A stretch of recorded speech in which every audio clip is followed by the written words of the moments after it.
Cuarta lección sobre teología espiritual. Iniciamos la llamada universal a la santidad en el Concilio Vaticano II, primera parte.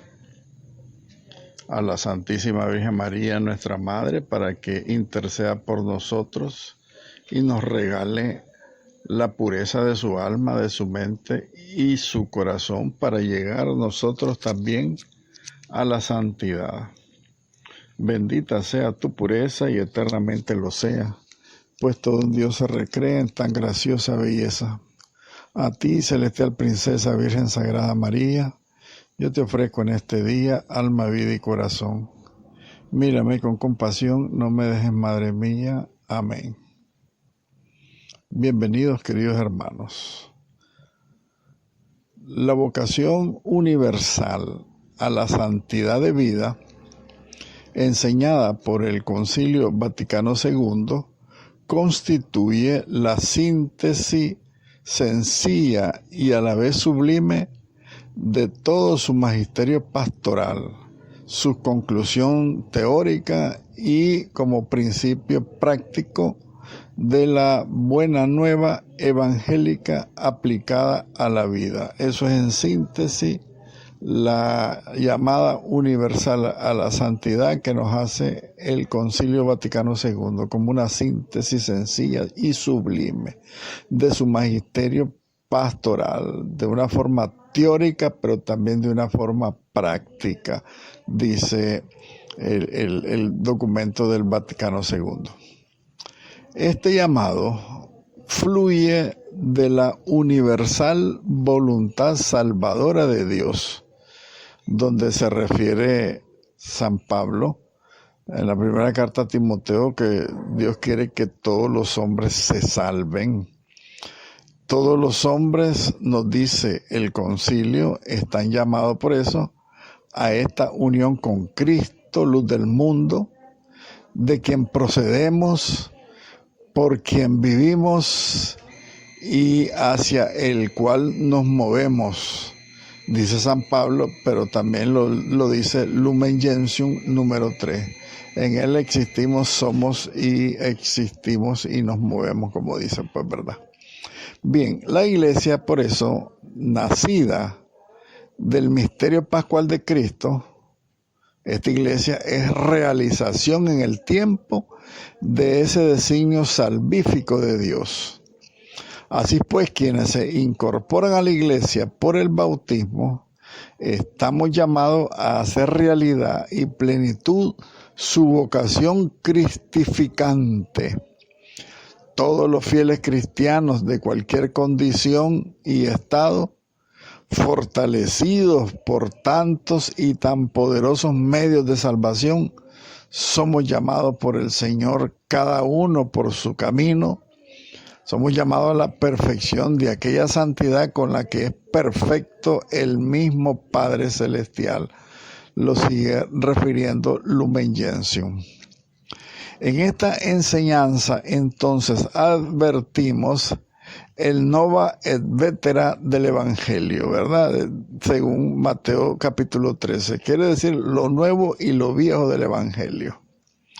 Por la reiteración de una doctrina tradicional en nuevos contextos y más amplias proyecciones. Eso quiere decir nova et vetera, ¿verdad? Lo nuevo y lo viejo del Evangelio. Esa doctrina tradicional, pero con nuevos contextos y más amplias proyecciones que nos presenta el mundo y los medios actualmente. Bien, entonces, nuestra reflexión sobre el llamado a la santidad que nos hace el Concilio Vaticano II se refiere entonces básicamente a lo que enseña nuestro concilio, pero este concilio, sin embargo, como floración primaveral, será considerado también en algunas expresiones del magisterio más reciente, que encausan su germinación en el campo del padre de familia. Recuerden que dice el Evangelio que el verdadero padre de familia va sacando de lo viejo y de lo nuevo para enriquecer a sus hijos. Entonces el Concilio Vaticano II, en ese sentido, como una nueva primavera de la fe, también es considerado todo eso nuevo y todo eso viejo en las mismas expresiones del concilio y del magisterio actual. Se refiere al magisterio posterior al concilio, porque el concilio servirá también de referencia para ese magisterio actual posconcilio, para encauzar que los frutos del concilio germinen en nuestra alma, en nuestros corazones, así como el Padre hace germinar los campos, ¿verdad? Así también como el padre de familia, les decía anteriormente, que va sacando de sus tesoros lo viejo y lo nuevo para enriquecernos. Bien, un primer subtítulo de esta reflexión, la santidad. ¿Verdad? Tendríamos que buscar un poco la concepción de santidad en el Concilio Vaticano II. Como es bien sabido, pues el llamado universal a la santidad encuentra su lugar central en el Concilio Vaticano II en la Constitución Dogmática Lumen Gentium en el capítulo 5, los numerales 39 al 42. Aun cuando emergen también a través de otros momentos del magisterio conciliar en otros textos del concilio, como una vertebración, o sea, más bien yo diría, para que lo entendamos bien, como un eje transversal en todos los temas del concilio, que le dará consistencia ese llamado universal a la santidad en todo el magisterio conciliar, en todos los aspectos, en todos los documentos del concilio. Le da entonces solidez, como la columna vertebral, quiere decir eso, ¿verdad? Como una vertebración. Como la columna vertebral del todo el magisterio del Concilio Vaticano II está entonces la llamada universal a la santidad, sin la cual no es posible llegar a la comprensión plena, pues, de este mensaje que nos quiere dar el Concilio Vaticano II. Ahora bien, en todos los textos del Vaticano II no encontramos una explícita definición de santidad.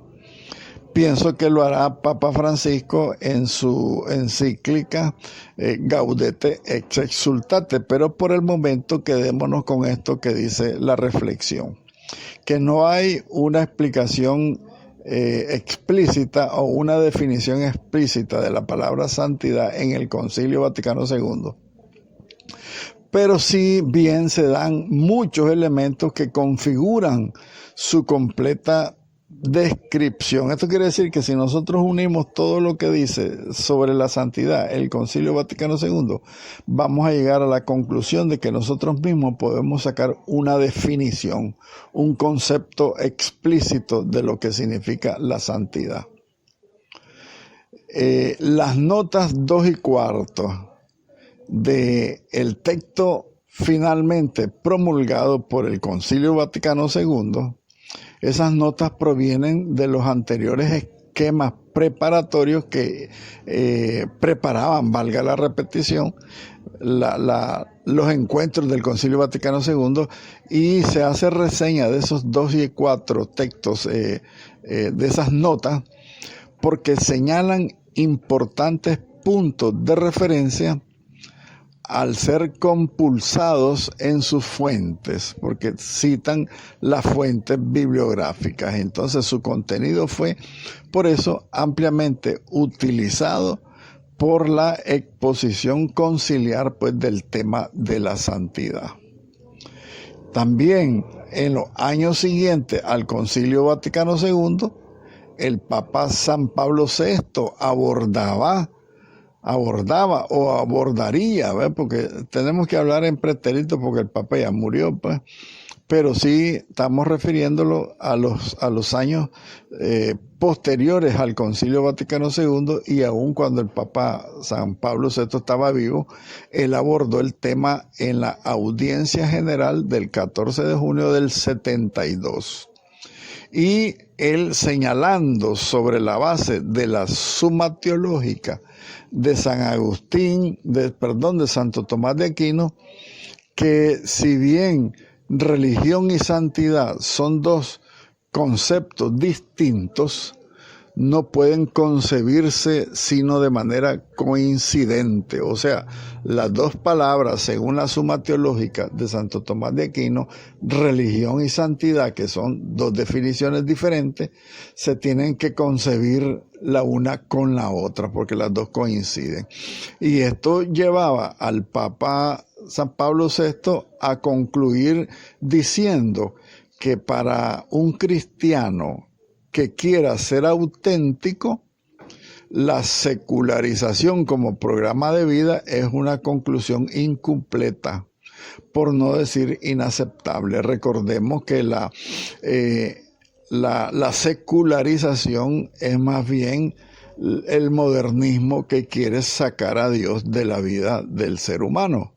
Entonces más bien quieren descristianizar a la sociedad. Por lo tanto, decía el Papa, en referencia a la religión y a la santidad que señala Santo Tomás de Aquino en su Suma Teológica, dice que la secularización es inaceptable. Yo me iría al último concepto, porque dice que el Papa la consideraba incompleta, por no decir pues inaceptable. Yo pienso que hay que decir que es inaceptable. Por eso la secularización para llegar a la santidad. Por su parte, el Papa San Juan Pablo II, a su vez, retomaba el tema desde su fecunda perspectiva de su magisterio, ¿verdad? Y él hace referencia a este llamado a la santidad, San Juan Pablo II, en las audiencias generales del 11 y del 18 de diciembre de 1985. Yo creo que valdría la pena de buscar esas dos audiencias generales, se los dejo de tarea, buscar esas dos audiencias generales del Papa San Juan Pablo II del 11 y el 18 de diciembre del 85 y leerla a ver qué nos dice el Papa sobre el llamado a la santidad con referencia a lo que dice el Concilio Vaticano II. Bien, avanzando un poco más. La santidad de Dios nos parece en la dimensión de separación de todo mal moral. Esto es exclusión radical del pecado. Repitámoslo para que lo comprendamos bien. La santidad de Dios nos aparece en la dimensión de separación de todo mal moral. Entonces, si nosotros nos separamos de todo lo malo, ¿verdad? La exclusión del pecado, tenemos que sacar el pecado de nosotros, porque dice el texto, una exclusión radical significa que la santidad de Dios debe aparecer en nosotros cuando nosotros separamos todo el mal moral que puede existir en el ser humano y unirnos o hacernos del lado de la bondad absoluta de Dios. Dios, infinita bondad en sí mismo, lo es también para sus criaturas, en la medida, en la capacidad óntica de las criaturas, la capacidad de la esencia misma de la naturaleza humana, quiere decir la palabra ontológica. Significa que en la naturaleza humana nosotros tenemos una capacidad ontológica, o sea, de elemento constitutivo de la naturaleza humana, donde nosotros podemos inclinarnos hacia la bondad de Dios, hacia la bondad absoluta de Dios, porque esa bondad absoluta también es para las criaturas. Él la ha puesto en nuestras manos. Recordemos la ley natural. La naturaleza humana que debe buscar el bien y rechazar el mal. Esa es la ley natural, recordémoslo. Entonces, el llamado de Jesús, sed perfectos como perfecto es vuestro Padre Celestial, del Evangelio de San Mateo capítulo 5. Este texto se refiere a la perfección de Dios en el sentido moral, en su santidad. Recordemos que en Dios no hay pecado. Recordemos que los actos morales del ser humano se miden por la bondad de nuestros actos o la maldad de nuestros actos. Por el pecado, ¿verdad? O por la gracia. Eso significa que nosotros tenemos que estar en estado de gracia, en estado de verdadera moralidad cristiana, rechazando todo mal moral para que pueda habitar en nosotros la santidad de Dios. Y que ese llamado que nos hace Jesucristo, de que seamos perfectos, pues redunde en perfección nuestra y en glorificación de Dios, pues, ¿verdad? Porque se refiere a esta perfección humana con respecto de Dios en el sentido moral. Dios que es la suma santidad, la suma perfección, la suma bondad. Por lo tanto, en Dios tenemos que hablar de la exclusión total y definitiva del pecado y la absoluta afirmación del bien moral. Y expresa lo que ya enunciaba el libro de Levítico en el capítulo 19, que viene a ser lo mismo que dice Levítico: sed santos, porque santo soy yo, el Señor vuestro Dios, dice Yahvé de los ejércitos, ¿verdad? Y también San Pedro lo reiterará en su primer carta, capítulo 1, que dice: la criatura pues ha de conformar su voluntad con la ley moral. Si ustedes se dan cuenta, hay una ligación total de la teología espiritual con la teología moral cristiana. Es una continuación, porque la moral cristiana te conduce a hacer el bien y evitar el mal, y la teología de la espiritualidad es para llegar a la perfección de la vida cristiana, al asemejarnos cada vez más a nuestro Padre Celestial, que es perfecto. Así estamos llamados nosotros a ser perfectos, a llegar a la estatura del hombre perfecto, Cristo Jesús, también dirá en otro texto la Sagrada Escritura. Bien, en el Antiguo Testamento, tanto antes del pecado original, que refiere el Génesis capítulo 2, como después de ese pecado original, que dice el Éxodo capítulo 20, Dios se revela como fuente de esta ley moral, como la santidad misma se revela a Dios en estos textos del Génesis. Y también, por su parte, en el Nuevo Testamento, Jesucristo revela de manera gradual, pero con toda claridad, una nueva fase de la santidad divina. Porque dice Jesús: Dios es santo porque es amor. Separación absoluta, por lo tanto, del mal moral. En Dios no existe el mal moral. Y también identificado de manera esencial, absoluta y trascendental este Dios con el bien moral, porque Dios mismo es su fuente. Porque Él mismo es el bien moral, el bien absoluto en sí mismo.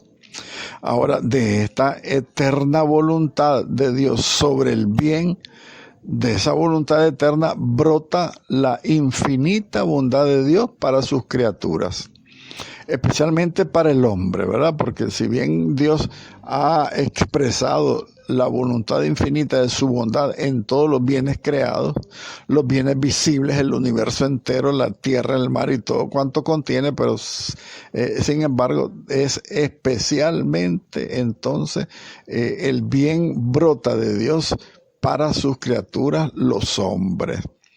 Por eso la providencia divina, por la cual continúa y sostiene la obra de la creación, la redención y la justificación, por la cual Dios mismo ofrece su propia justicia en el misterio de la cruz de Cristo, y muestra sus entrañas infinitas de misericordia de Padre en esas mismas parábolas de la misericordia del capítulo 15 de San Lucas, especialmente esa parábola del hijo pródigo o del Padre misericordioso, si le podemos cambiar también el nombre a esa parábola. A partir de aquí, todo esto que hemos reflexionado nos tiene que introducir de una manera directa a la enseñanza propiamente sobre la santidad que hace referencia el Concilio Vaticano II. Empecemos, dice el Concilio Vaticano II, que Dios mismo, que es amor, es origen e iniciador de la santidad a la que nos llama a todos. Y lo hace por la fuerza de su espíritu comunicado a los redimidos, ese espíritu en virtud pues de la Pascua de Cristo Jesús, el Señor, que muere y resucita por nosotros. Entonces, dice el concilio, Dios, amor, es origen de santidad, a la cual estamos llamados todos, pero no solamente a que nosotros busquemos la santidad, sino que Él mismo nos da la fuerza de su espíritu, esa fuerza que nos comunica a todos los redimidos en virtud de la gracia obtenida en la Pascua de Cristo. Recordemos que la virtud de Cristo es infinita. Nos alcanza a todos, desde el primero hasta el último hombre que viene a este mundo. Bien, entonces, la presencia vivificante del Espíritu de Dios hace posible que el amor divino asuma al amor humano, como lo dice San Pablo en la carta a los Romanos, el capítulo 5. Y ese amor humano lo haga vivencia de caridad. Esta caridad, que es el don mismo e imprescindible, que es vínculo de perfección y es plenitud de la ley. La caridad es todo eso. Es imprescindible, es vínculo de perfección y es plenitud de la ley. La caridad, el amor humano y la caridad divina rige todos los medios de santificación. Los informa, quiere decir que les da forma y los conduce hacia su fin último, que es Dios.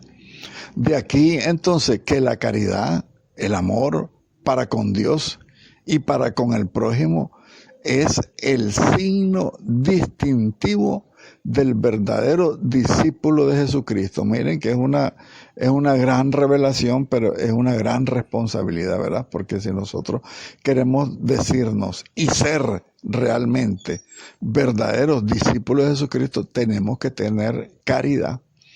Caridad es el amor humano llevado a la perfección divina. Entonces, la caridad de Dios en nosotros es el distintivo del verdadero discípulo de Jesucristo. Yo creo que aquí vale un examen de conciencia, porque es difícil que todos tengamos un amor perfecto, ¿verdad? Para con Dios y para con el prójimo. Pero sin embargo, tenemos que ir caminando hacia esa finalidad de ir perfeccionando nuestro amor. ¿Por qué? Porque a ejemplo suyo, el supremo testimonio de amor que dio Cristo en la cruz, al cual son llamados algunos especialmente ante los perseguidores en el martirio en primer lugar, ¿verdad? Dice que son los que dan plenitud de testimonio de la caridad divina. Dice la Lumen Gentium en el número 42. Entonces es pues completamente claro que todos los fieles de cualquier estado, de cualquier condición, están llamados a la plenitud de la vida cristiana y a la perfección de la caridad. Dice Lumen Gentium número 40. Así que ahí está la revelación de la teología espiritual y del crecimiento espiritual y la santidad a la que nos llama el Concilio Vaticano II. Y con estas expresiones subrayadas por nosotros, ¿verdad? En esta reflexión, el concilio quiso enseñar categóricamente que la meta abierta a todos no es una santidad meramente genérica. Yo soy santo porque soy bautizado y pertenezco a la iglesia. Con eso, pues, estamos en la comunión de los santos. Dice el concilio que no. La meta que está abierta para todos lo refiere y lo enseña categóricamente, dice, incluso con la heroicidad en el sacrificio de Jesucristo. Más bien en el seguimiento de Jesucristo, ser héroes en el seguimiento de Jesucristo. Esto significa ser capaces incluso de llegar al martirio. Yo alguna vez me he preguntado, ¿yo soy capaz de dar mi vida por Cristo?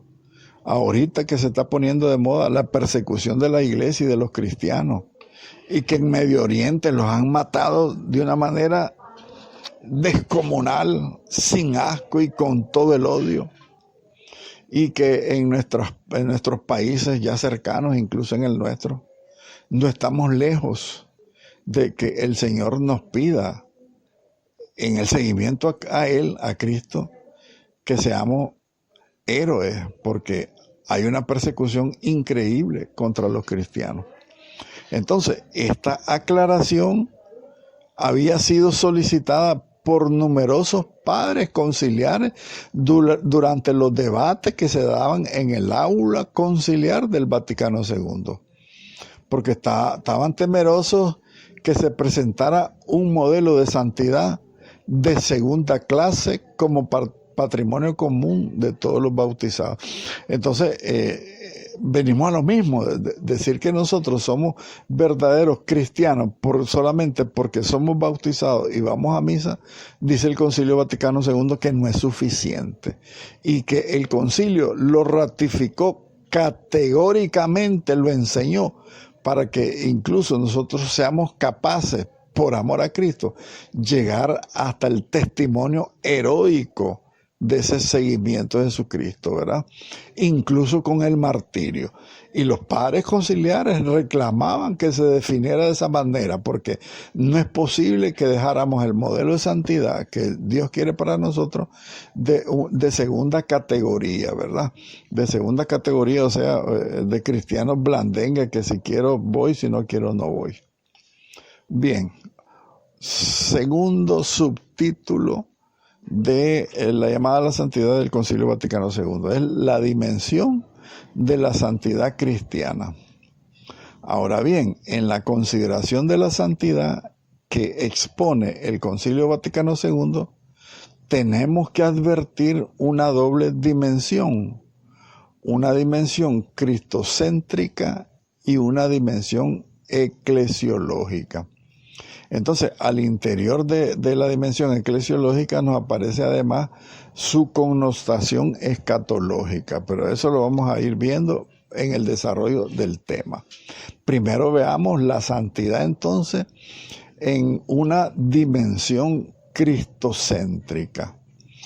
El Concilio Vaticano II lo dará en diferentes expresiones, por ejemplo, en los numerales 5 al 39 y del 39 al 42, que constituyen el capítulo 5 de la Lumen Gentium.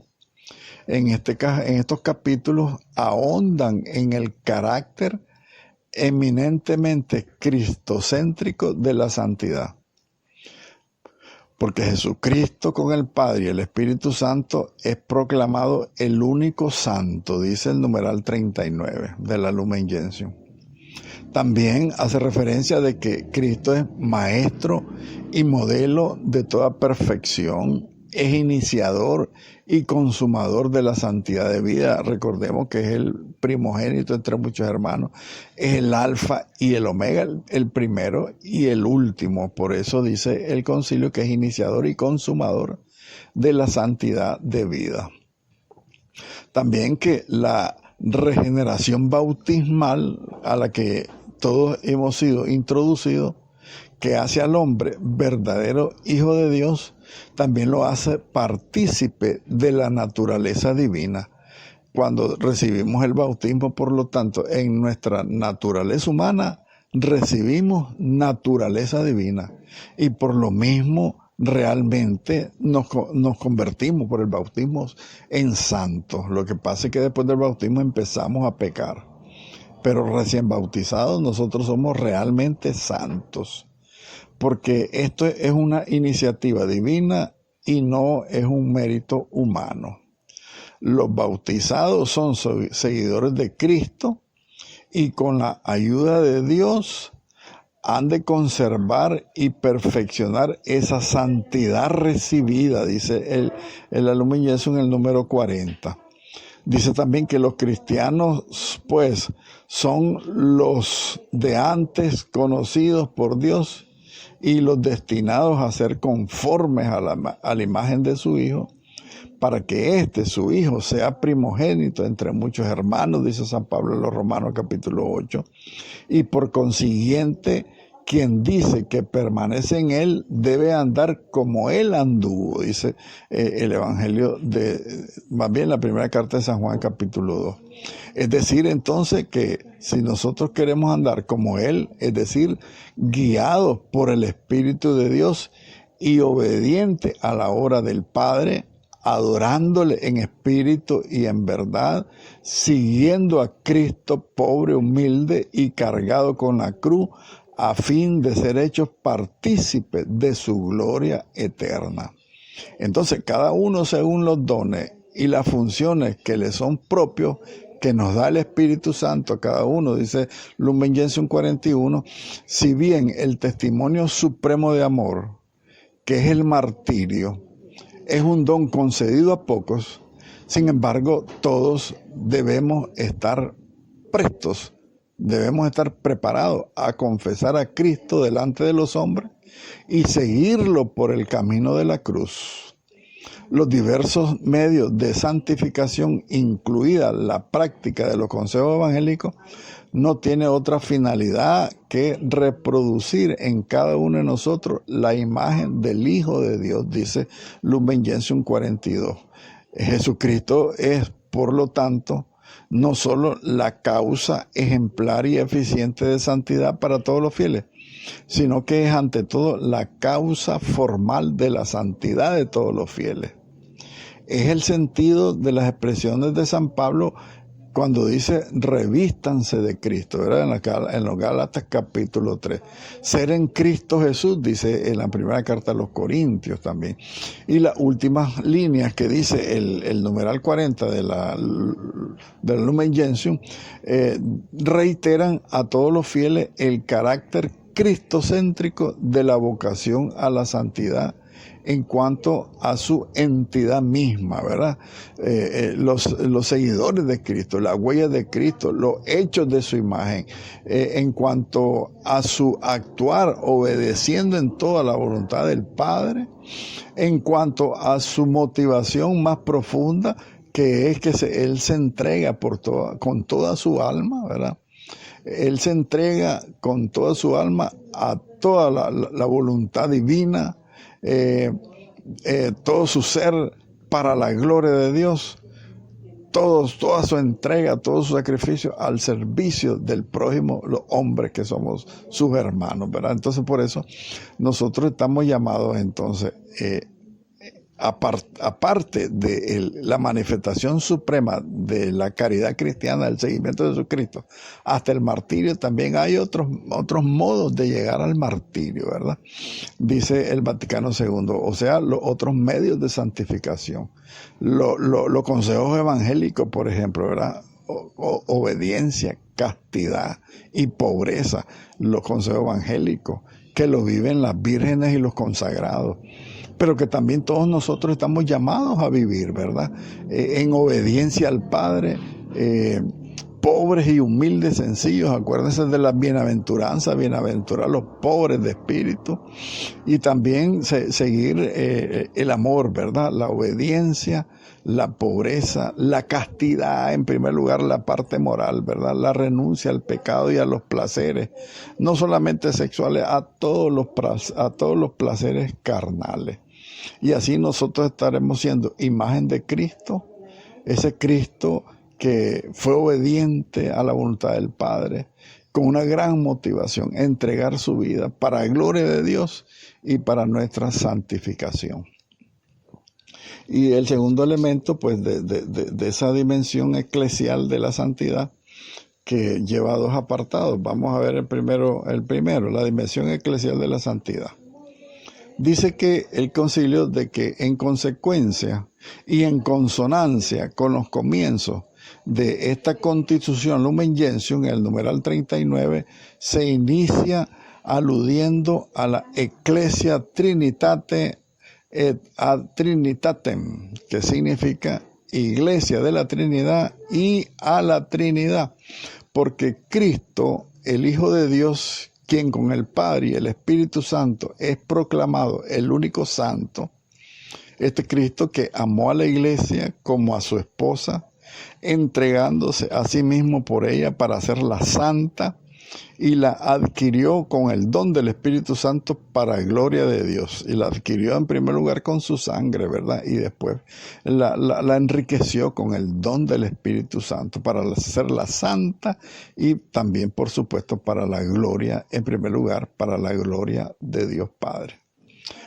Por eso la iglesia es pues la concreción en el tiempo del designio salvador de Dios, por el cual Dios ha concedido una humanidad que pueda llamarlo Padre, porque vive en Cristo de su palabra y de su espíritu. Miren qué cosa más linda, ¿verdad?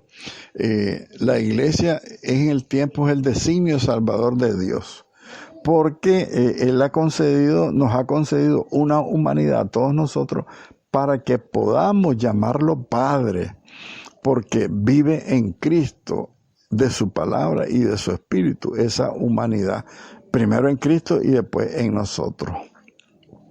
La eclesiología del Concilio Vaticano II, por lo tanto, es básicamente la de una comunión, eclesia de comunión, tendríamos que decirlo, ¿verdad? Y esa imagen bíblica, por ejemplo, de la iglesia como cuerpo visible de Cristo glorificado, ya San Pablo hablará mucho, ¿verdad?, del cuerpo místico de Jesucristo. Esa imagen bíblica de la iglesia pone de manifiesto la comunión de vida que se da entre Él, Cristo, que es cabeza, y los miembros de su cuerpo místico, que es la iglesia. Entonces, la diversidad de funciones y de carisma en la iglesia expresan esa riqueza de los dones del Espíritu Santo, el cual produce y urge la caridad cristiana, unificando el cuerpo místico de Cristo por sí mismo, y con su virtud y con la conexión interna de sus miembros es Él mismo. Entonces, necesario que todos los miembros de la iglesia se hagan conformes a Él, conforme a Cristo, hasta el extremo de que Cristo quede conformado en todos los fieles cristianos, en todos nosotros. Cristo debe ser conformado entonces en todos nosotros. Así llegamos a la perfección del hombre perfecto, ¿verdad? Que formamos ese cuerpo místico con Jesucristo, Cristo cabeza y todos nosotros sus miembros. Todos formamos el hombre perfecto. En ese sentido habla el Concilio Vaticano II de la Eclesia de comunión. Es importantísimo. Por otro lado, también en la Sagrada Escritura, la imagen del pueblo de Dios, que hace mucha referencia también en la Lumen Gentium, esa imagen del pueblo de Dios es redescubierta por el Concilio Vaticano II como un elemento fundamental y constitutivo de la iglesia, ¿verdad? Es un constitutivo eclesiológico que expresa la dimensión comunitaria, la dimensión de comunión, y a la vez eminentemente personal de la nueva vida en Cristo. Por eso las características de esta imagen del pueblo de Dios, la condición de ese pueblo de Dios, corresponden tanto al conjunto del pueblo de Dios como a cada uno de sus integrantes, todos los cristianos, todos nosotros somos el conjunto de ese pueblo de Dios que formamos la iglesia. Por eso la dignidad y la libertad de los hijos de Dios, en cuyos corazones habita el Espíritu Santo como en su templo, y que su ley es el nuevo mandamiento de amar como el mismo Cristo nos amó, ¿verdad? Ámense como yo los he amado, y a su fin, ¿verdad? ¿Cuál es el fin? La dilatación del reino de Dios en el mundo hasta el fin del mundo. Por eso Cristo lo constituyó para hacer comunión de vida, de caridad y de verdad. Y por eso, como iglesia, fuera para todos, el Cristo como iglesia, con todos nosotros juntos, fuera para todos y para cada uno de los seres humanos que habitan en el mundo, como el sacramento visible de esta unidad de salvación, dice la Lumen Gentium número 9. Y también en ella, ¿verdad? En la iglesia se hallan por eso, como es sacramento visible de la unidad de la salvación del todo el género humano, en la iglesia se encuentran todos los medios instituidos por Jesucristo para aumentar y fortalecer la nueva vida en Cristo. Estos medios, las palabras, los sacramentos, son patrimonio de la iglesia, comunión salvadora en Cristo. Si bien algunos fieles por el orden sagrado quedan constituidos como ministros, es todo el pueblo de Dios, la jerarquía y los laicos, todos participamos y es destinado cada uno de nosotros de la regeneración en Cristo y de los medios de salvación que tiene la iglesia y que la distribuyen, ¿verdad? Y que podemos nosotros ayudar y colaborar en la distribución de esos medios de salvación. Además, se da la acción directa del Espíritu Santo, porque con sus gracias actuales, las gracias sacramentales y los carismas distribuidos a cada uno de nosotros, los fieles cristianos, consagrados y laicos, según el beneplácito, diría yo, de Dios, los carismas y las gracias que el Espíritu nos está dando constantemente, dice San Pablo en la primera carta a los Corintios, capítulo 12, que Él lo distribuye a su beneplácito porque Él sabe lo que necesitamos cada uno de nosotros.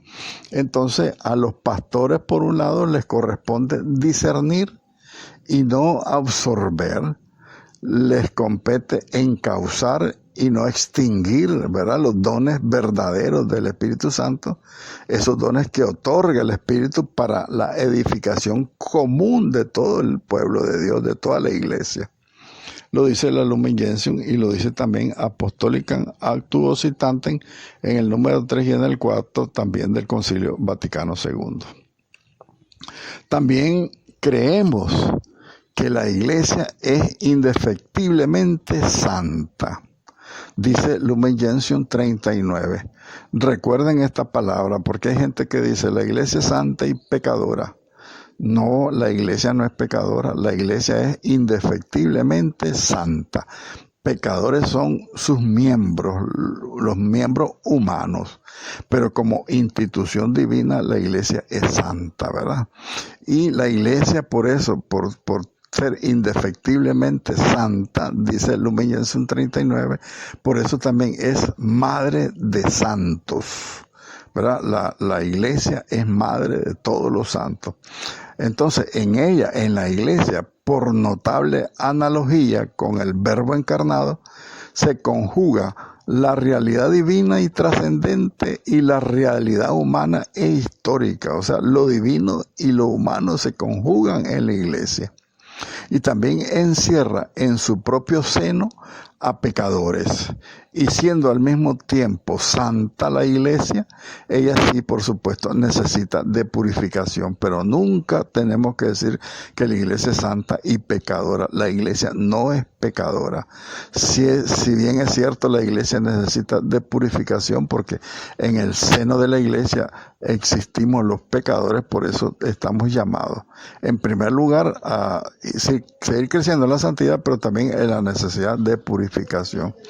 Y por eso la iglesia avanza continuamente por la senda de la penitencia y de la renovación, dice la Lumen Gentium número 8. Gloria al Padre, al Hijo y al Espíritu Santo, como era en el principio, ahora y siempre, por los siglos de los siglos. Amén.